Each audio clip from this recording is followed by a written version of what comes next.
Is Abubakar Shekau, the dreaded leader of Boko Haram, dead? Well, that question has lingered for more than 2 weeks now, following rumors that he was either killed by fighters of an ISWAP faction or blew himself up. TVC News has now confirmed from multiple sources that the Boko Haram leader is actually dead.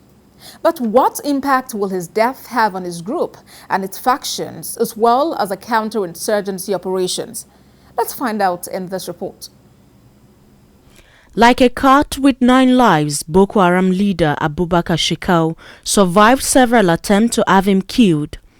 His terrifying leadership of the group and allegations by his followers that it deviated from its original ideology forced many of his fighters to break away in 2012 and 2016. The Jamaat al-Alisina Lil Dawati wal Jihad that just lost its leader, Abubakar Shekau. You've got the Islamic State in West Africa, and then you've got a faction of perhaps the first one, that's the Jamaat al-Alisina Lil Dawati wal Jihad. They are all operating with impunity. The emergence of the Islamic State West Africa province, ISWAP, under a new leader marked another major split in the leadership of the insurgents. When ISIS literally abandoned Abubakar Shekau and handed over the mantle of leadership to Abu Musab al-Banawi, who of course was much younger, had been seen as a minor during the time when Abubakar Shekau took over leadership.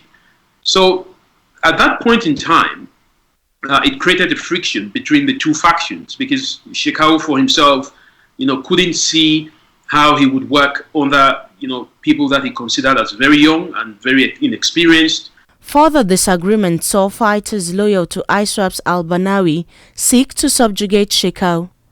The battle for supremacy, according to multiple sources, resulted in the capture of the Boko Haram leader in his enclave in the Sambisa. But just like the ISIS leader, al-Baghdadi, Shekau was said to have blown himself up. This time there is that confirmation, through intercepted messages, that, the man is no longer there. And, that for me is good news. With Shekau dead, Boko Haram is in disarray.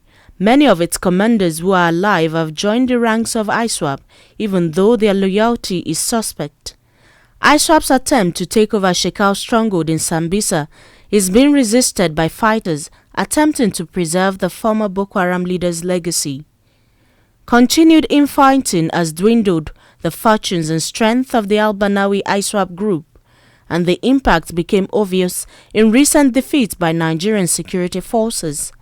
The al-Banawi interim leadership got, control of ISWAP. Ironically believed that by taking out Abubakar Shekau, they could take they could have control of his so-called Sambisa forest stronghold. They could have control of his fighters. They could have control of his weapons and some of the women that he had.